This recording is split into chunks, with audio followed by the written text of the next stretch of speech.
Assalamualaikum warahmatullahi wabarakatuh. Perkenalkan, nama saya Sherly Ramadanti, NIM 2018 143341 dari Universitas PGRI Palembang. Si pahit lidah. Dahulu kala di daerah Sumedang, Sumatera Selatan, ada seorang pangeran bernama Serunting. Suatu hari, Pangeran Serunting Orang istri. Setelah menikah, ia mengajak istrinya untuk tinggal di istana. Walaupun tinggal di istana yang mewah dan megah, namun Siti sering terlihat murung. Istriku, kau sering terlihat murung. Apakah ada yang mengganggu pikiran? Kakanda, aku memikirkan nasib adikku Arya Tebing. Dinda tidak tega jika harus meninggalkan Arya Tebing. Kalau begitu, bagaimana jika Arya Tebing kita ajak untuk tinggal bersama di istana? Bolehkah Kakanda? Terima kasih banyak. Adikku pasti senang tinggal di istana. Ketika hal itu disampaikan kepada Arya Tebing, adiknya itu justru menolak. Ia lebih senang hidup bebas di desa daripada tinggal di istana yang penuh dengan aturan. Oh iya, mungkin Kak Surunting mau lihat kebun di belakang? Tentu. Mereka pun menuju lahan belakang. Nah Kak, ini lahan peninggalan orang tua kita sesuai amanat ayah dan ibu. Lahan ini kita bagi dua. Lebih baik di tengah-tengah ladang itu diberi pembatas agar kelak tidak terjadi perselisihan di antara kita. Saran yang bagus Kanda. Keesokan harinya, Arya Tebing bersama Serunting berangkat ke kebun itu dengan membawa sebatang kayu pembatas. Beberapa hari kemudian, pada kayu pembatas itu tumbuh tanaman jamur. Namun, jamur yang tumbuh pada batang kayu itu jauh berbeda. Jamur yang mengarah ke kebun Sunting hanya jamur biasa, sedangkan jamur yang mengarah ke kebun Arya Tebing berupa jamur emas. Rupanya, Serunting iri hati melihat nasib baik dialami oleh adik iparnya itu. Hai Arya Tebing, apa yang kau lakukan terhadap tanaman jamurku? Apa maksud Kanda? Aku tidak melakukan apa-apa terhadap jamur Kanda. Ah, bohong kamu. Pasti kamu telah berbuat curang kepadaku. Engkau telah membalik kayu pembatas itu sehingga emas itu mengarah ke ladangmu. Arya Tebing semakin bingung. Runting tidak mau terima. Bahkan ia menantang Arya Tebing untuk berkelahi. Hai Arya Tebing, kamu tidak usah banyak alasan. Jika kamu berani, lawan aku. Aku menantangmu. Arya Tebing bingung untuk menjawab tantangan itu.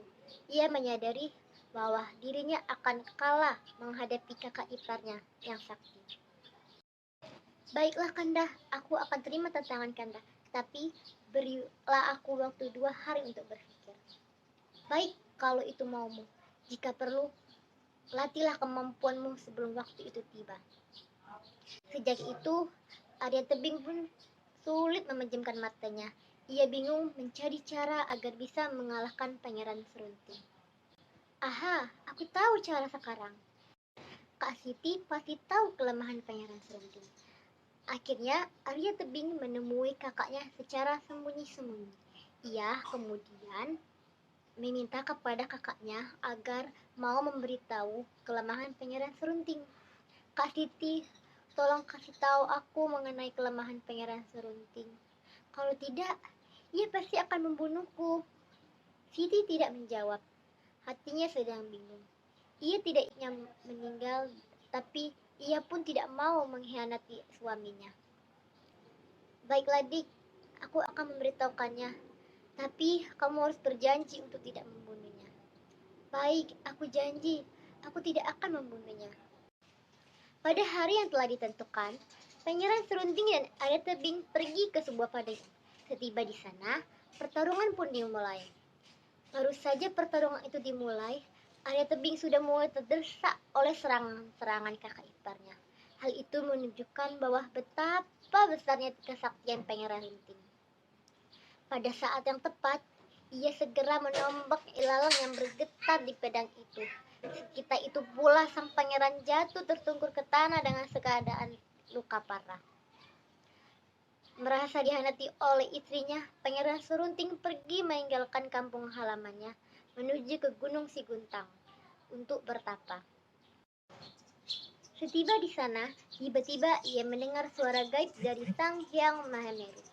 "Hai anak muda, maukah engkau mendapatkan kekuatan gaib?" "Saya sangat mau, wahai Sang Hyang Mahameru."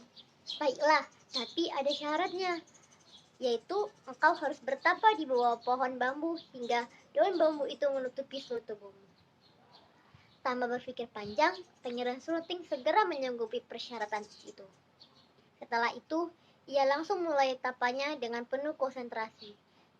Semakin lama semakin larut dalam tapanya sehingga tak terasa sudah 2 tahun ia bertapa. Saat itu pula seluruh tubuhnya telah tertutupi daun-daun bambu yang telah berguguran.